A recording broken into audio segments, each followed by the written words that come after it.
बच्चों, आज हम इस वीडियो में गद्य गरिमा के तीसरे अध्याय भाषा और आधुनिकता के शेष भाग पर आगे बढ़ते हैं। इसके पहले हमने जो पढ़ा है उसमें ये बताया गया था कि भाषा की साधारण इकाई शब्द है, अर्थात शब्द के द्वारा ही भाषा का निर्माण होता है। अगर शब्द नहीं है तो भाषा का अस्तित्व ही नहीं है।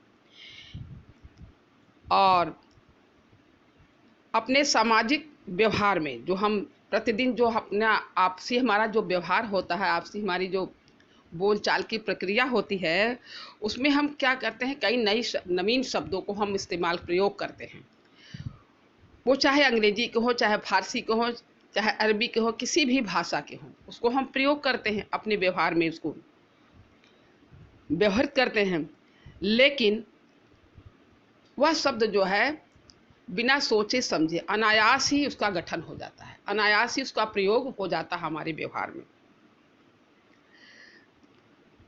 और भले वह शब्द कामचलाओं के रूप में हम लोग प्रयोग करते हैं, परंतु उसको साहित्यिक दर्जा नहीं दिया जा सकता है, साहित्यिक दायरे में उसको ग्रहण नहीं किया जा सकता है। अगर हम उसको साहित्यिक रूप में ग्रहण करना भी है, उसे हमें करना है ग्रहण, तो उसके जो मूल स्वभाव, मूल प्रकृति है, उसका जो मूल स्वभाव है, उसमें कोई काट छांट नहीं होनी चाहिए, उसको विकृत न बनाया जाए, अर्थात उसको बिगाड़ा न जाए, और उसी के अनुरूप, उसका जो स्वभाव है उसी के अनुरूप ही, उसका जो मूल स्वरूप है उसके अनुसार उसको साहित्यिक शुद्धता प्रदान करनी पड़ती, साहित्यिक उसका शुद्धिकरण करना पड़ता है। इसमें प्रयत्न की आवश्यकता पड़ती है, इसमें कोशिश की आवश्यकता पड़ती है। अब हम आगे चलते हैं, जो गद्यांश हमें पढ़ना है। और एक प्रश्न यह है कि कौन इस साहित्यिक शुद्धिकरण का जिम्मा अपने ऊपर ले सकते हैं। हिंदी भाषा के नवीनीकरण शुद्धिकरण के लिए भारत सरकार ने अब तक काफ़ी प्रयत्न किया है।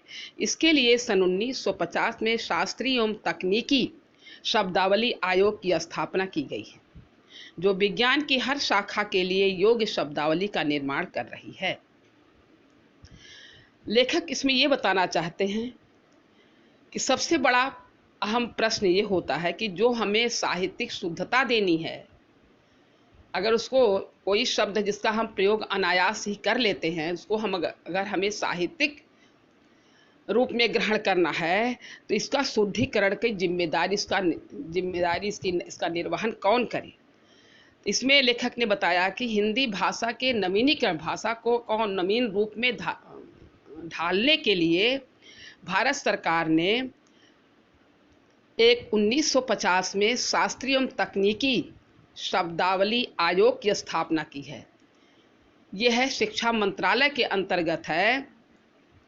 इसका 1950 में इसका स्थापना की गई थी, और यह जो शाखा है, आयोग है, यह विज्ञान की हर शाखा के लिए, विज्ञान के जितनी भी शाखाएं हैं, सबके उसी की योग्य शब्दावली का, नए नए शब्दों का यह निर्माण कर रही है। हिंदी साहित्य सम्मेलन जैसी ऐच्छिक संस्थाओं ने भी इस दिशा में कुछ महत्वपूर्ण कार्य किया है। कह रहे हैं कि जो हिंदी साहित्य सम्मेलन जो प्रयाग में है, ये संस्था है, अपनी इच्छानुसार, ऐच्छिक संस्था मतलब अपने इच्छानुसार चलने वाली संस्था, इस संस्था ने भी इस दिशा में भाषा के नवीनीकरण के लिए, नवीनीकरण की दिशा में बहुत मुख्य कार्य, बहुत ही महत्वपूर्ण कार्य किया है। इसके बाद राहुल सांकृत्यायन और डॉक्टर रघुवीर जैसे मूर्धन्य मनीषियों ने भी इस काम को पहले पहल अपनी अभिरुचि के कारण अपने ऊपर लेकर गतिशील बनाने की कोशिश की। फिर कहते हो जो तीसरा वर्ग है कि इसमें जो हमारे देश के जो उच्च श्रेणी के, मूर्धन्य मतलब उच्च श्रेणी के जो मनीषी हैं, विद्वान हैं, जैसे राहुल सांकृत्यायन और डॉक्टर रघुवीर, इन लोगों ने, इन मनीषियों ने अपने सबसे पहले अपनी पसंद के कारण, अपनी इच्छा के कारण इस कार्य को अपने ऊपर लिया, इसकी जिम्मेदारी ली और इसको आगे बढ़ाने की भरपूर कोशिश की। अब तक इस दिशा में जो कुछ भी कार्य हुआ है वह अपर्याप्त है, क्योंकि यह कार्य अपनी शैशवकालीन दशा से गुजरकर आगे बढ़ नहीं सका। लेखक कहते हैं कि जो हमारे उच्च श्रेणी के जो मनीषी थे, विद्वान थे, राहुल सांकृत्यायन और डॉक्टर रघुवीर, इन लोगों ने इस कार्य को अपने ऊपर लिया और इसको आगे बढ़ाने की कोशिश की, लेकिन अब तक आज तक जो कार्य हुआ है इसमें वह अपर्याप्त है, वह पर्याप्त नहीं है, क्योंकि यह कार्य अपनी शैशवकालीन दशा से अर्थात अपनी प्रारंभिक दशा से गुजर करके आगे नहीं बढ़ा। मतलब प्रारंभिक अवस्था में ही जैसे इन्होंने शुरू किया इस कार्य को करने के लिए, उसी समय यह कार्य रुक गया। और रुका क्यों? इसका कारण क्या है? इसका कारण यह है, इसकी प्रगति के अवरोध में दो वर्ग बाधा डालते हैं। प्रथम वह वर्ग जो अपनी शुद्ध साहित्यिक दृष्टि के कारण आम प्रचलित उन पराये शब्दों को यथावत ग्रहण करने में संकोच करता है। यथावत मतलब उसी रूप में, और आम मतलब सामान्य। तो कहते हैं कि पहला वर्ग वह है, यह कार्य क्यों नहीं अच्छी तरह से आगे बढ़ा, क्योंकि इसमें दो वर्ग के द्वारा इसमें बाधा पड़ी, और वह बाधा इस प्रकार है। पहला वर्ग वह है जो बहुत ही अपनी विद्वता के कारण, अपनी साहित्यिक दृष्टि के कारण, अर्थात वह इतने विद्वान थे कि केवल साहित्यिक भाषा के साहित्यिक रूप को ही वह देखते थे और साहित्यिक भाषा को ही ग्रहण करते थे, अपनाते थे। ऐसी दशा में जब उन शब्द के लिए उन्हें कोई साहित्यिक शब्द नहीं मिला, तो उसको सीधे ग्रहण करने में उन्हें संकोच हुआ। उन्हें संकोच इसलिए हुआ कि उनकी विद्वता को ठेस पहुँचेगी, उनकी विद्वता का कोई महत्व नहीं रह जाएगा। इसलिए अपनी विद्वता के गर्व में आकर के उन पराये शब्दों को वह हुबहू ग्रहण करने में नहीं ग्रहण किए, उसी रूप में हुबहू का यथावत मतलब उसी रूप में वे नहीं ग्रहण किए। दूसरा वर्ग लेखक ये बता रहा है, जो अपने विषय में पारंगत होने पर भी साहित्यिक व भाषा वैज्ञानिक पृष्ठभूमि के अभाव में उन प्रयुक्त विदेशी शब्दों को मनमाने ढंग से विकृत कर अपनी मातृभाषा में थोपना चाहता है। कहते हैं दूसरा वर्ग वह है जो बाधा डाला है कि वह अपने विषय में तो पारंगत है, अर्थात अपने विषय का वह कुशल ज्ञाता है, अपने विषय का उसे ज्ञान है, लेकिन भाषा के साहित्यिक पक्ष और उसके वैज्ञानिक पक्ष का ज्ञान उसे नहीं है। ऐसी दशा में जो विदेशी शब्द हैं जो प्रयोग किए गए हैं, उनको क्या करते हैं वे लोग मनमाने ढंग से, अपनी इच्छा अनुसार मनमाने ढंग से उसको बिगाड़ करके, उसके स्वरूप को बिगाड़ करके, विकृत कर मतलब बिगाड़ करके अपनी मातृभाषा में उसको थोपना चाहता, अर्थात अपनी मातृभाषा में उसका प्रयोग करना चाहता है। आजकल कई प्रादेशिक सरकारों ने अपनी प्रांतीय भाषाओं में उच्च स्तरीय पाठ्य पुस्तकों के निर्माण के लिए कई आयोगों की स्थापना की है। कह रहा लेखक, आजकल मतलब इस वर्तमान युग में जो हमारी प्रदेश की सरकारें हैं, वे अपने अपने प्रांत की भाषाओं में उच्च स्तरीय पाठ्य पुस्तकों का निर्माण हो, इसके लिए तमाम आयोगों की स्थापना की है। वे आयोग क्या करते हैं कि उच्च स्तर के पाठ्य पुस्तकों का निर्माण करते हैं, जिससे इस वैज्ञानिक युग में रह करके हमें भाषा के नवीन रूप की पहचान हो सके और उसके द्वारा हम ज्ञानार्जन करके अपने जीवन, अपने देश और समाज का विकास कर सकें। ऐसे आयोगों की स्थापना की है। लेखक ये हम आशा करते हैं कि वे आयोग उपर्युक्त इन बाधित तत्वों से हटकर अपना काम सुचारू बना सकेंगे। लेखक कहते हैं, लेखक को ये आशा है कि जो हमारे प्रादेशिक सरकार ने, हमारे जो प्रदेश की सरकारें जो आयोग की स्थापना की है उच्च स्तरीय पाठ्य पुस्तकों के निर्माण के लिए, कि वे ऐसे आयोग है जो बाधा डालने वाले तत्व हैं उनसे अलग हट कर के ये काम करेगी, एक अलग स्वरूप में, अलग रूप में अपना काम करेगी और यह काम जो है बहुत ही अच्छे ढंग से और सुचारू ढंग से होगा, जिससे भाषा का विकास होगा और भाषा के विकास के साथ साथ व्यक्ति, देश और राष्ट्र का विकास होगा।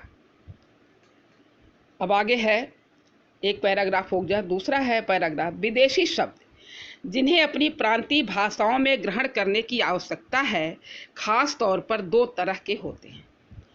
लेखक कह रहा है कि जो विदेशी शब्दों को जो हम ग्रहण करते हैं अपनी प्रांत की भाषा में, जिसको हम समाविष्ट करना चाहते हैं, वे विशेष रूप से, खास तौर मतलब विशेष रूप से दो तरह के होते हैं। एक वस्तु सूचक, दूसरा भाव सूचक। एक वस्तु का बोध कराती है और एक भाव का बोध कराती है, भाव की सूचना देती है।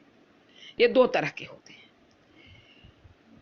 अगला पैराग्राफ है, विज्ञान की प्रगति के कारण नई चीज़ों का निरंतर आविष्कार होता रहता है। जब कभी नया आविष्कार होता है उसे एक नई संज्ञा दी जाती है। संज्ञा का मतलब नाम, आविष्कार मतलब खोज।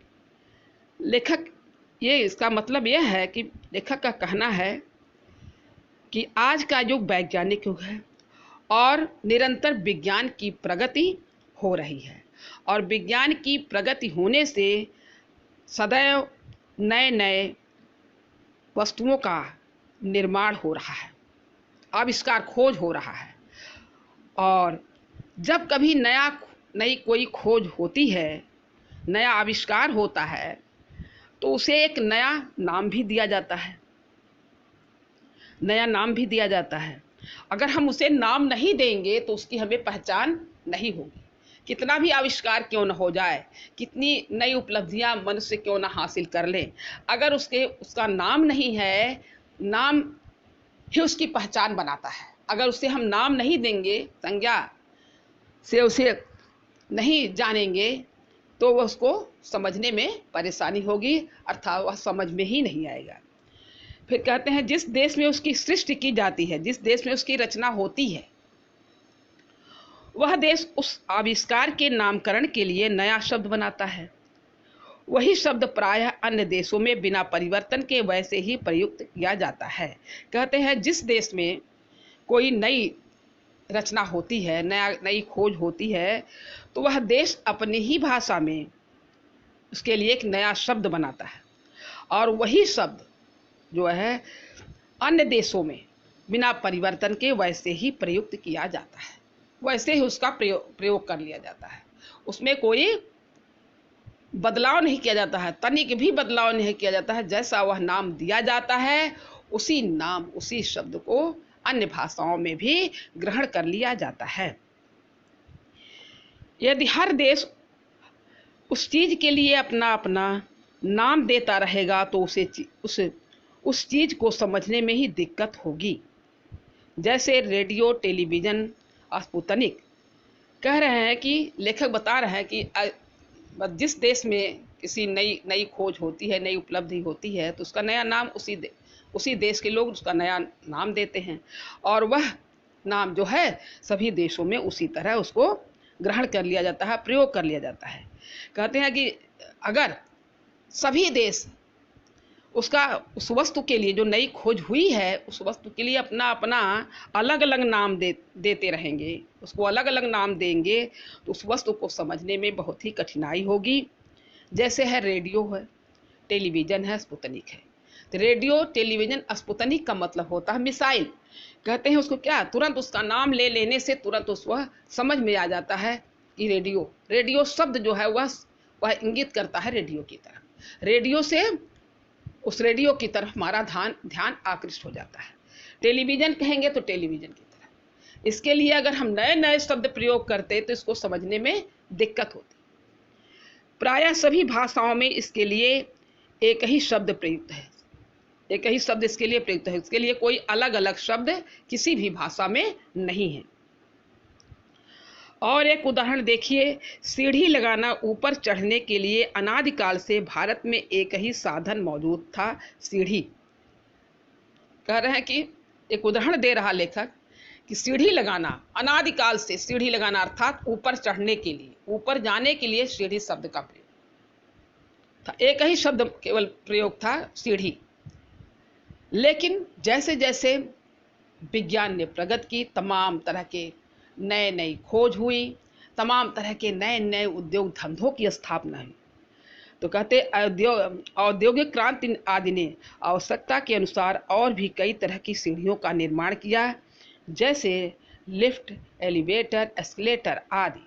कह रहे हैं कि ये विज्ञान के युग में विज्ञान ने इतनी प्रगति की है, तमाम तरह के नए नए उद्योग धंधों की स्थापना हुई है, तो जिसके कारण उनकी जैसी आवश्यकता हुई उसी प्रकार से उन्होंने एक नई तरह की सीढ़ियों का निर्माण किया। उन सीढ़ी का नाम है लिफ्ट है, एलिवेटर है, एस्केलेटर है। तो इसके द्वारा भी हम ऊपर ही चढ़ते हैं, ऊपर ही जाते हैं। ये भी सीढ़ी का ही एक रूप है। तो कहते हैं भारतीयों के लिए बिल्कुल नए शब्द हैं और इसलिए भारतीय भाषाओं में इसके लिए अलग अलग नाम द्रष्टव्य नहीं होते, द्रष्टव्य मतलब दिखाई नहीं देते। कहते हैं जो लिफ्ट है, एस्केलेटर है, एलिवेटर है, ये सब भारतीयों के लिए बिल्कुल नए शब्द हैं। इसलिए भारतीय भाषा में इसके लिए कोई नया शब्द, अलग अलग शब्द नहीं है। भारतीय भाषाओं में ये शब्द उसी तरह से यथावत रूप में ग्रहण कर लिए गए हैं। इस स्थिति में उन शब्दों को यथावत ग्रहण करने में कोई बाधा नहीं होनी चाहिए। लेखक कहते हैं कि ऐसी स्थिति भले ही हमारे लिए, भारतीयों के लिए नए शब्द हैं और इसके लिए भारतीय भाषा में अलग अलग नाम भी दिखाई नहीं देते, तो इनको हम उसी रूप में ग्रहण करने में हमें कोई विरोध नहीं करना चाहिए। उसको उसी रूप में हमें ग्रहण करना चाहिए जैसा उसका नाम दिया गया है, इसमें कोई परिवर्तन नहीं करना चाहिए। फ्रेंच और लैटिन भाषाओं से अंग्रेजी ने ऐसे ही कई शब्दों को आत्मसात कर लिया और अंग्रेजी से रूसी ने। कह रहे हैं कि इसी तरह से उदाहरण दे रहे हैं कि हमारी जो फ्रेंच और जो लैटिन भाषा है, इससे अंग्रेजी ने तमाम शब्दों को ग्रहण किया है और अंग्रेजी भाषा से रूसी ने तमाम उन फ्रेंच और लैटिन भाषाओं को ग्रहण कर दिया। अर्थात एक भाषा से दूसरी भाषा से तीसरी भाषा में इसी तरह से भाषा गतिशील रहती है, उसमें नए नए शब्दों का प्रयोग होता है, नए भाव विचार, नए मुहावरे, नए लोकोक्तियाँ। युग के अनुरूप जैसे जैसे हमारा युग, हमारी संस्कृति जैसे बदल रही है, उसी अनुसार हम अपनी भाषा को उसी रूप में ढालने की कोशिश करते हैं, ताकि हर तरफ से हमारे देश, हमारे राष्ट्र, हर व्यक्ति का चहुमुखी विकास हो।